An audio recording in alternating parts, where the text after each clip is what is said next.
50 साल पहले आज़ाद भारत के सबसे मुश्किल दौर 1971 के बांग्लादेश युद्ध में श्रीमती इंदिरा गांधी के निर्णायक प्रशासनिक कौशल और साहसिक निर्णय लेने की क्षमता को देखते हुए उस दौर को उनके राजनीतिक जीवन का सबसे बेहतरीन दौर माना जाता है। साल 1971 दिसंबर के वो 13 दिन जब एक युद्ध ने न सिर्फ दुनिया का नक्शा बदल कर रख दिया बल्कि इतिहास भी बदल कर रख दिया और जन्म हुआ अपने अस्तित्व की लड़ाई लड़ रहे एक नए देश बांग्लादेश का।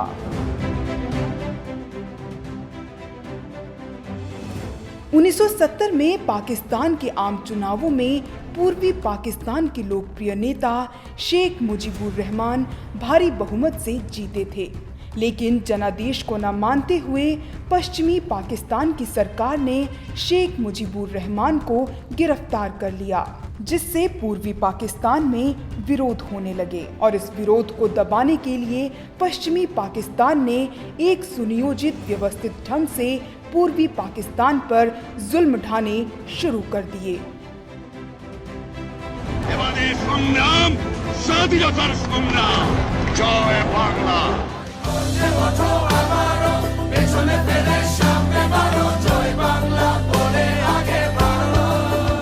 भारत शुरू से ही शांति प्रिय देश तो था ही, लेकिन दो मोर्चों पर युद्ध जीतने के बाद वो पहले से कई ज्यादा सशक्त पराक्रमी देश बनकर उभरा था।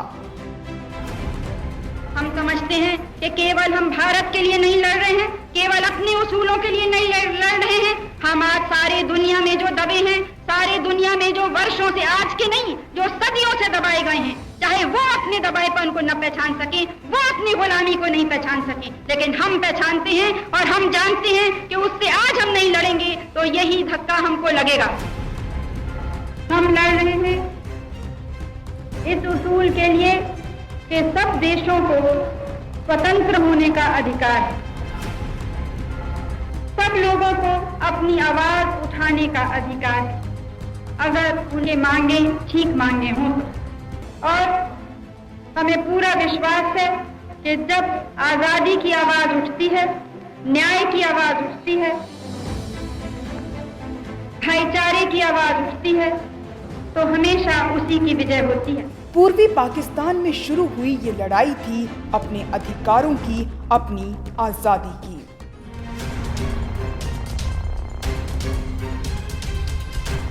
इसे दबाने के लिए पश्चिमी पाकिस्तान ने बर्बरता की सारी हदें पार कर दी। बलात्कार, कत्लेआम और नरसंहार हुए।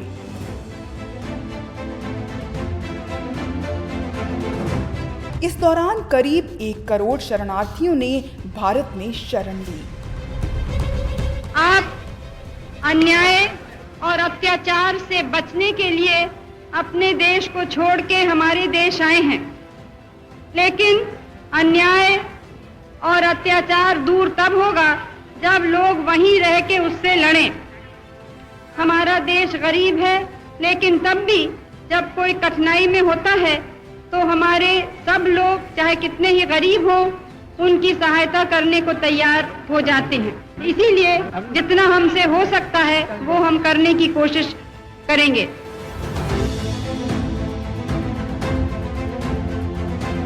अप्रैल का महीना था।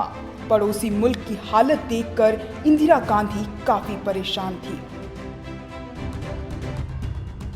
उन्होंने एक उच्च स्तरीय बैठक बुलाई और इस बैठक के दौरान उन्होंने chief of army staff Manek Shaw से कहा कि वो युद्ध की तैयारी शुरू करें, लेकिन इस युद्ध को मानेक शॉ ने कुछ महीनों के लिए टालने के लिए कहा, क्योंकि युद्ध की तैयारी के लिए थोड़ा वक्त जरूरी था।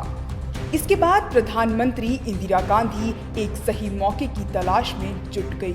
उन्होंने कूटनीतिक तौर पर अंतर्राष्ट्रीय मंचों पर पाकिस्तान को घेरना शुरू किया और उनके द्वारा किए जा रहे जुल्म और सितम को सबके सामने उजागर किया।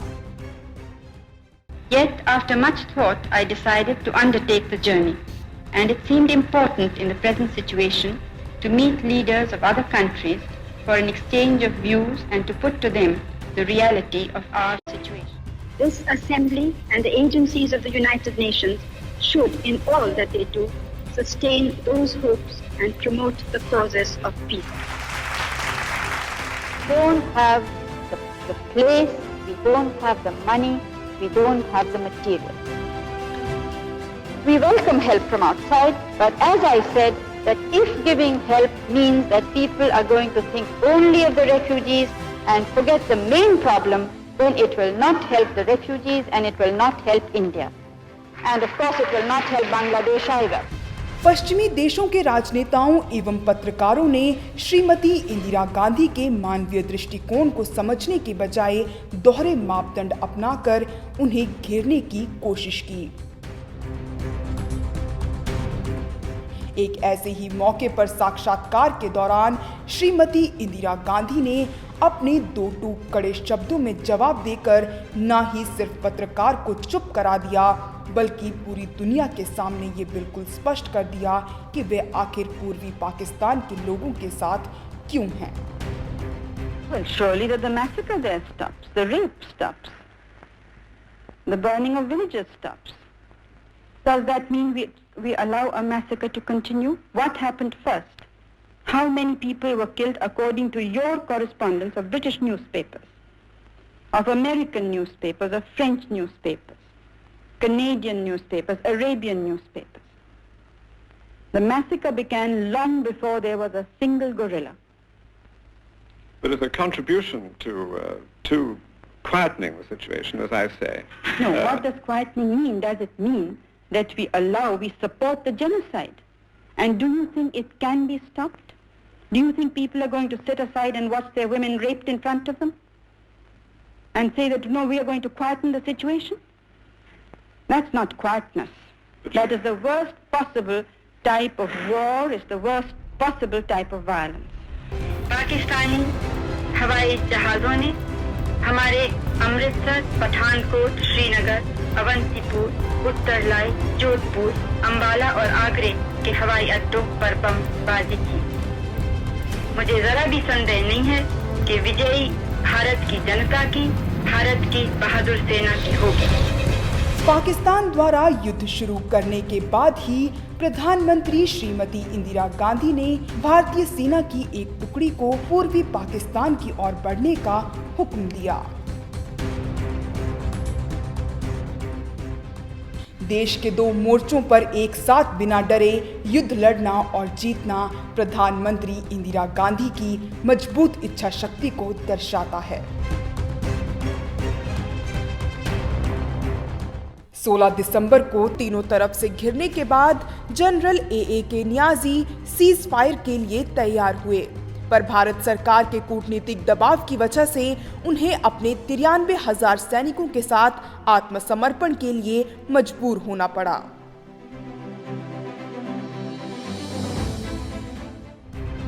Dhaka is now the free capital of a free country. The instrument of surrender was signed in Dhaka at 16:31 hours Indian Standard Time by Lieutenant General A.K. Niazi on behalf of the Pakistan Eastern Command. Lieutenant General Jagjit Singh Arora, GOC in command of the Indian and Bangladesh forces in the Eastern Theatre, accepted the surrender. हमने यहाँ भारत में भी 3 वादे किए थे अपनी जनता से। पहले ये कि जो शरणार्थी यहाँ आए हैं वो सब वापस जाएंगे। दूसरा ये कि हम हर तरह से मुक्ति वाहिनी की सहायता करेंगे, बांग्लादेश के लोगों की मदद करेंगे। और तीसरे कि शेख साहब को हम जरूर छुड़वाएंगे जेल से। हमने भी अपने तीनों वादे पूरे किए हैं। इस शानदार जीत के बाद 8 जनवरी 1972 को अंतर्राष्ट्रीय दबाव की वजह से शेख मुजीबुर रहमान को आजाद किया गया। শ্রীমতী গান্ধী আমার জন্য দুনিয়ার এমন জায়গা নাই যেখানে চেষ্টা করেন নাই আমাকে রক্ষা করার জন্য। আমি ব্যক্তিগতভাবে তার কাছে কৃতজ্ঞ। জয় বাংলা, বাংলার জয়। জয় বাংলা, বাংলার জয়। হবে হবে হবে হবে নিশ্চয়। राजनीतिक दूरदर्शिता को समझकर वक्त पर लिए गए सही निर्णय, दृढ़ संकल्प, अदम्य साहस की वजह से इस जीत की नायक बनी आयरन लेडी इंदिरा गांधी और उन्हें सम्मानित किया गया भारत रत्न से। ये सम्मान पाने वाली वो पहली भारतीय महिला बनी।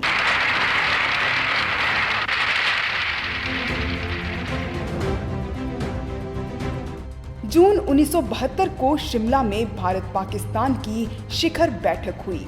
इसमें तय हुआ कि दोनों देश आपस में बातचीत के जरिए सभी विवादों और समस्याओं का शांतिपूर्ण समाधान निकालेंगे और इसमें किसी तीसरी ताकत की दखल अंदाजी नहीं होगी। इस समझौते पर हस्ताक्षर किए तत्कालीन प्रधानमंत्री श्रीमती इंदिरा गांधी ने और पाकिस्तानी प्रधानमंत्री जुल्फिकार अली भुट्टो ने। ये वो वक्त था जब विपक्षी दलों के नेता भी उनकी तारीफ किए बिना नहीं रह पाए। किसी ने उनकी तुलना मां दुर्गा से की तो किसी ने उनकी नेतृत्व क्षमता को अभूतपूर्व माना। 40 साल बाद 2011 में श्रीमती इंदिरा गांधी को बांग्लादेश की आज़ादी में उनके बहुमूल्य योगदान के लिए बांग्लादेश के सर्वोच्च राजकीय सम्मान बांग्लादेश स्वाधीनता सम्मानना से सम्मानित किया गया, जिसे उनकी ओर से ग्रहण किया उनकी पुत्र वधू श्रीमती सोनिया गांधी ने। I thank you for the honor of conferring on Indira Gandhi the Bangladesh Freedom Honor, and I end by giving you and all the people of Bangladesh my heartfelt greetings, my good wishes and my thanks. Joy Bangla, joy Bangladesh and India friendship. कहते हैं चमत्कार बहुत कम होते हैं और एक ऐसी ही चमत्कार थी श्रीमती इंदिरा गांधी।